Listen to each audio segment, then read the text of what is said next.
Hi everyone, welcome back to another video from Gameplay Classic.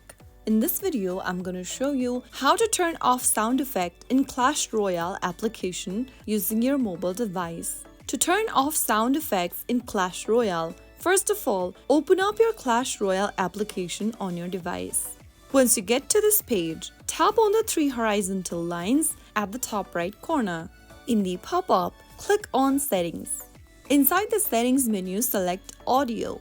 After opening up the Audio Settings page, tap on the On button right under Music and SFX both. After you do that, you will be able to see the off level in red underneath each options.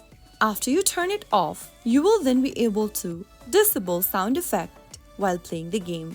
Now you can enjoy playing Clash Royale without sound effect. That's how you easily turn off sound effect in Clash Royale. I hope the video was helpful. If it was, make sure to give us a thumbs up and subscribe to Gameplay Classic for more tips and tricks like this. I will see you again in the next video. Thank you for watching.